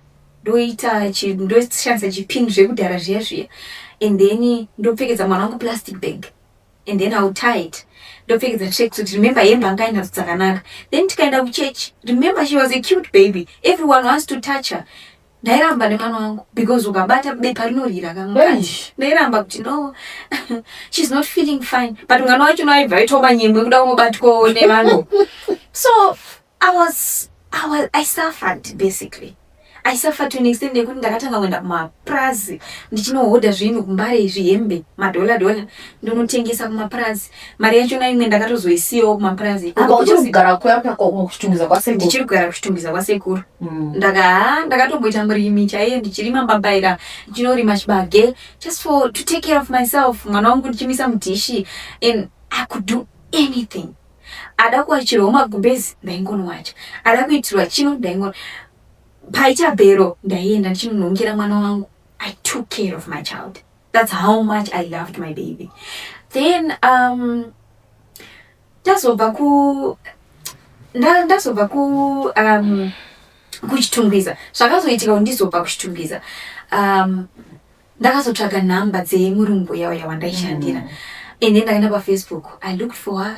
Iwe, we are looking for you. Where are you? We were looking for you for a very long time. What's happening? What's up with you? How are you coping? Wakazoita mwana ere. I narrated the story and then she was like, no man, you need to come back. What can you do nemwana? Don't worry. Cause ndadaita ukama nevanhu vandaigarisana navo. Vamwe maimutikono kuchechi kwandaenda kuAFM. Vakanditi Sandi, you are a good person. You can do better. You can better yourself. Ndipe mwana. Go back to South Africa. Unoshanda. Ndikati okay, it's fine. Ndikati ndine munhu anokwanisa kusiyana nemwana wangu kunoko. I can come back. I trusted her because she was a well-known mime deacon, very big. She also had her own creche. Vakati, I will take care of your child. Don't worry. Because she was an elderly person and a respected person, I trusted her. Ndikati tazivana kwenguva yakareba. I remember ndakanosiya mwana wangu akarara. Ndikavapa. Ndikati, yeah, that was the hardest day of my life. Leaving my child with a stranger. Hey. Tenga ma dresses zvaidiwa zvemwana, ma-butternuts, milk, everything. She's 11 months. I remember that night before ndakwira bus kuya kuno South Africa. Ndayamwisa mwana wangu munhu asina kukwana. I would wake her up. Muka, just yamake kupedzisira. Toyamwisa mwana, like I did not rara that day. I was just waking my mwana wangu up. Ndichimuyamwisa, praying to God, Mary, I'm not abandoning my child. remember ndine trauma yekuti I don't want this child to think mama wakatiza just like what happened to me. Then ndakanovasiya mwana vakati don't worry, ndikavapa mwana wangu vakati take care of your child. Ndopakazotanga hora dzese ipapo. Ndauya kuno South Africa, the whole journey was not easy. Zvekutisvika pakuti everyone in the bus was just comforting me. Why are you crying? Oh, asiya mwana kumusha. It's fine. It's going to be fine. I would cry the whole journey. Shkandidzoke ndikakontinua kushanda. I remember I was just working for hand to mouth. Ndikashanda pay yangu painouya I was earning 2.5. Pay yangu painouya 2000. Pay yangu painouya 1000 ku mkaka wemwana potatoes ne butternuts. Then the remaining ndakupa mukadzi uya mari yake yekuchengeta mwana. Until ndazonzwa kunzi Sandi mwana wakasiya kupi namai vaigara murai because they didn't know, but vakazongosara vachionoti mwana waSandi kasiwa. Ndikati mwana wangu arikugara kwamai muchikoro. Tikanzi hey, we know, but why did you leave your child there? Ndikati because I wanted to come and tichishanda. Tikanzi dai wambotuma hama yako yaona kuti mwana akagara sei. So I became very scared. And then ndikaudza Murungu akati vanhu vanotaura Sandi, just concentrate. But I couldn't concentrate because now my spirit is just telling me something is wrong. Thank God I was very quick to respond. Ndikafonera sekuru, this is the situation. Ndakazotiza kumba paya futi. Remember ndandiri munhu wekutiza kumba. Ndakatotiza kumba paya ndikaenda. Saka mwana ndakasiya mara ini. Zvikanzi ndiunopenga. Ndikati yes, ndakasiya mwana. Zvikanzi why? Tinemba pano. Ndikati because you know the situation. Zvikanzi saka what must we do? Okay, mina taura nagogo wako. Ndikati taurewo nagogo, ndikumbirwa anonditorera mwana. Gogo vakavati it's fine Sandi, because I think she was now realizing kuti no, what I did was bad. Let me bring this girl back. Zvikanzi Sandi ndikunotora mwana, ndipe nhamba dzekunogara mwana. Tavapa nhamba paya. Vaperekedzwa vakasvikira kumba kwamai mbuya vangu vaya vandaitsimboitira mapart time. Vakanoratidza kuti ndokunogara mai muchikoni. Vasvika kuya. Pavakasvika mwana akangovaona. She just knew kuti I know these people from somewhere. And then mwana akamhanya, vakasvika vasipo, mwana ari ega, mai muchikoni vakabuda meno kwavaenda. Mwana akazara tsvina. Like achangobva amuka vana hapo. She's crying. She's locked in the house. And gogo wangu is someone who she's not an emotional person. She will never show you kuti she's hurt. But she cried. She said, yes, I know I have been nasty to you, but the state that I saw your child in is not on. Paka vanga ini mahiyo wanga vatakura. Pa mwana kano mahiyo. Apa nawo akani chidumba itakwash. Matama is swollen. She was just a mess. Apa mwana wangu mahiyo pa. Vakati mai muchikoni vaya vasvika vakarowanirana because she didn't expect it. Vakati tauya uzotora mwana. Zvikanzi okay. Zvikanzi sandakakupai mari yenyu yese. Zvikanzi angasati andibhadhara this month. Zvikanzi yes your money. Gogo wangu akabva abhadhara mari. I remember that time ndakubva $100. Mai vaya. Hey. Then gogo vakabva vati makaita basa nekuchengeta mwana, tikumbirawo bhaketi tigezese mwana. Gogo vakatora bhaketi. Zvikanzi handina mvura inodziya. Zvikanzi ndipe inotonhora. Vakaisa mwana mvura. My child didn't cry. Meaning to say she was used to that water. Mind you, this child is 1 year 6 months. Meaning to say, my mwana for 7 months. Then vaisa mwana wangu mvura vagezesa. Mwana right. Vabereka mwana vaenda naye. Next thing ndasvika kumba, she put my child to the hospital. Told this lady, this is what's happening. Mwana itakwash. The lady said, it's fine, Sandi. Here's the money. Take care of your child. Kavaidi mwana kuchipata. Mwana parapka. Slowly. Mwana chinda kumba, aiti vakamba low free chingwa. Like, kana yata imiti. Seguro wangu vaizo uti kana, if she's coming from work, he needs to bring 2 loaves. Because akani one, ufaro ugreg the other one. Because she would eat the whole loaf of bread alone. A 1 year 6 months.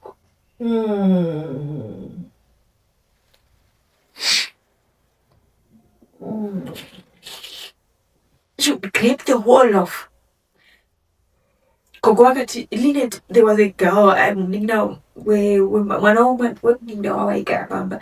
And then my other sister. To the tissue.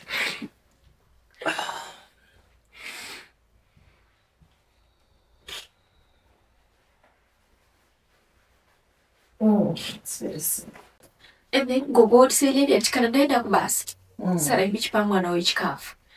Maxine pay porridge. Kuma 99 pay chimbani bazai. I wanted to pick up again. I wanted to be back to normal. At some point I asked God, will my child be normal?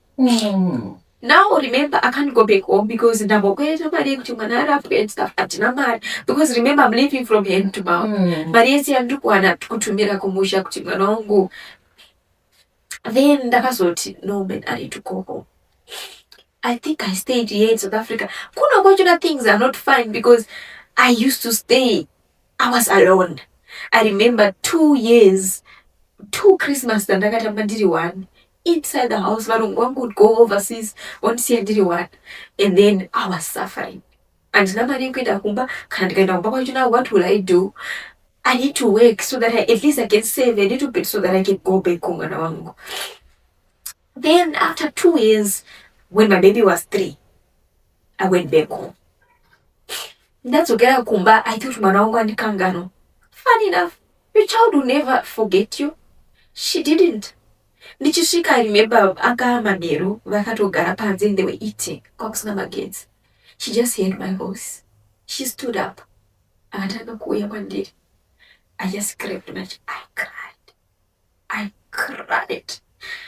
Like, I cried, Auntie. But I was just grateful that at least she's alive. South Africa.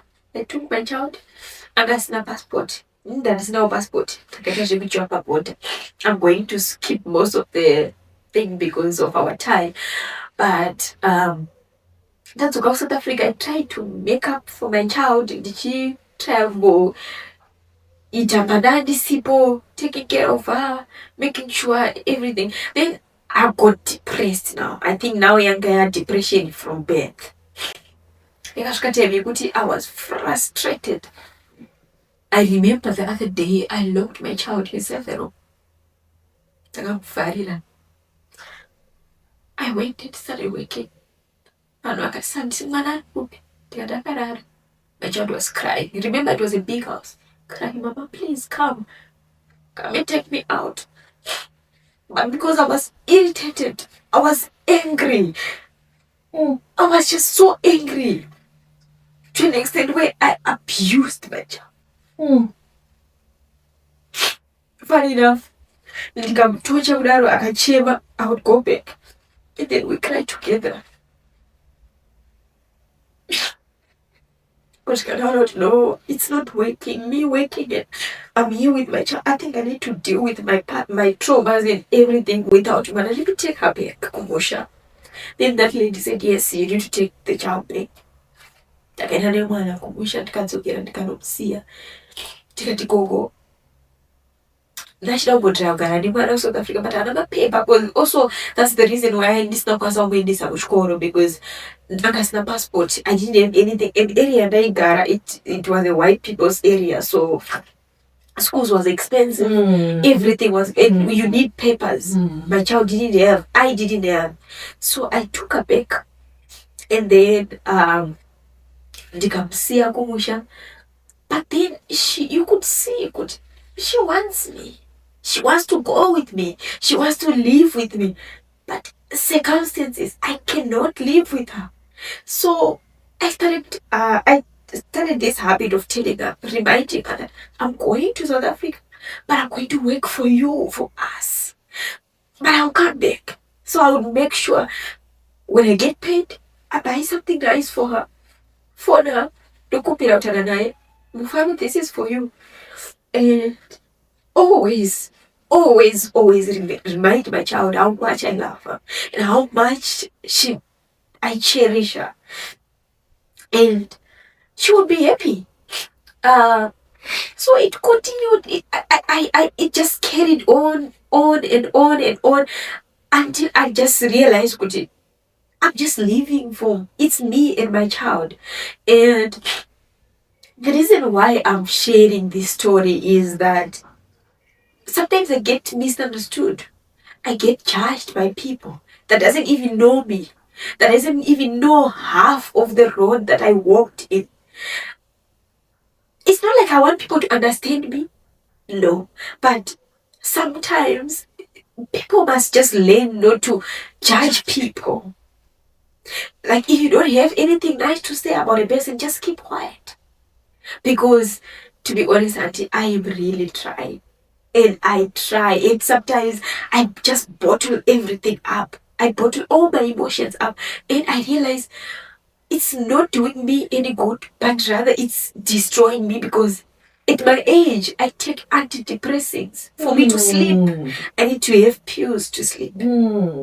Like I always like to numb the pain. Like no one else know half of my story. No one knows half of my struggle. But one thing I'm always grateful to God is that I didn't forget my child. I'm living for my child. Whatever that I do it for my child. Whatever the love that I didn't get from my mother, I always remind my child how much I love her. And my child knows if we won't end the conversation without her telling me I love her. She will start by asking me, how am I doing? Then I'll ask her, how are you doing? Even if she will not end the call without asking me, Mama, are you fine? At her age, she's only 5 years old, but she knows how to ask me, are you fine? I am fine, yeah. Mama, kuchukuru kwa zikurudiwa chakati, I want this, I want that. But if you don't have money, it's fine. When you get money, please buy it for me. My child knows how to say love me. My child knows to say thank you. My child is very appreciative because I think she also knows because I remind her. And kids knows, hey, auntie. She just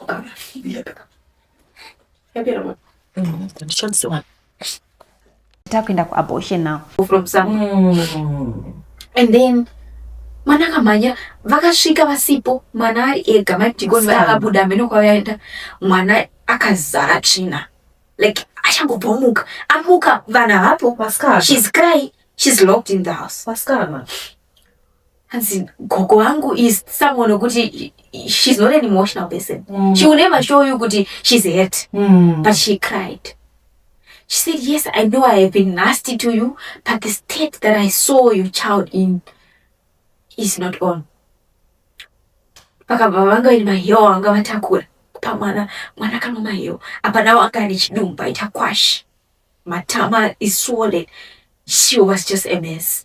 Apa mwana wangu mahiyo paya vakati madhikoni vasvika vakanowanirana because she didn't expect it. Vakati tauya uzotora mwana. Zvikanzi okay, zvikanzi sandanga kuprimary yenyu yese, zvikanzi ambassador anobhadhara this month, zvikanzi yes your money, gogo wangu akabva abhadhara mari. I remember that time ndakubva $100 mai vaya. Hey, then gogo akabva ati amakaita basa nekuchengeta mwana, tikumbirawo bucket tigezese mwana. Hey, gogo vakatora bucket, zvikanzi handina mvura inodziya, zvikanzi ndipei inotondora, vakaisa mwana mumvura. My child didn't cry. Meaning to say she was used to that water. Hey, mind you, this child is 1 year 6 months. Meaning to say Maya varinga hongara ni mwana wangu for 7 months. Then vaisa mwana wangu mvura vagezesa mwana aright vabereka mwana vaenda naye. Next thing nasvika kumba, she put my child to the hospital, told this lady this is what's happening, mwana aita kwashi. The lady said it's fine, Sandra. Here's the money. Take care of your child. Kavaidi ni mwana kushipata. Mwana parapka.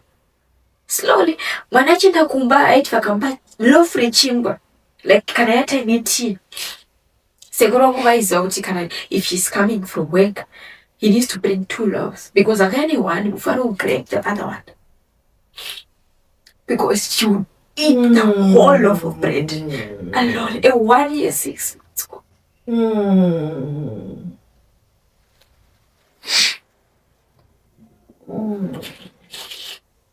She would grape the whole of Kogo wakati Linet, there was a girl mninda mwanaume mninda wawaika bamba, and then my other sister to the tissue.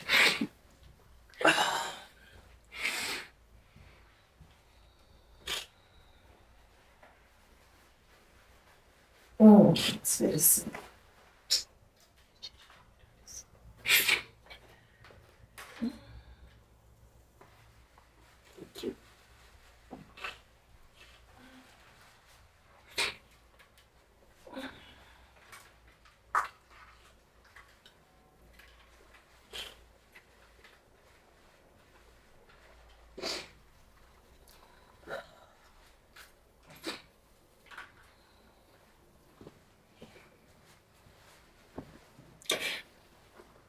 And then Gogo would say, okay.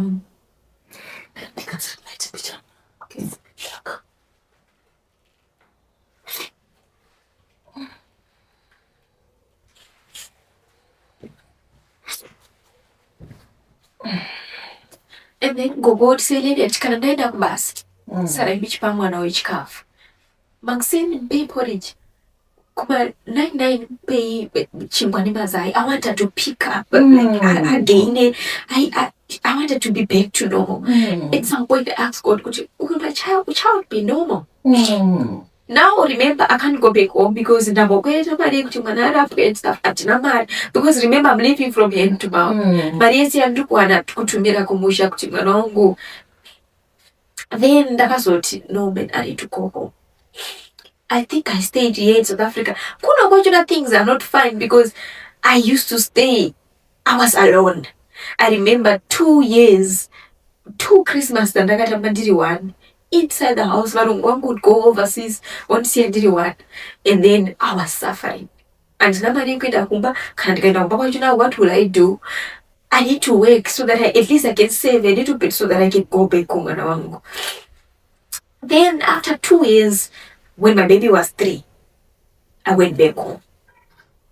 That's okay. I thought mwana wangu andikangano.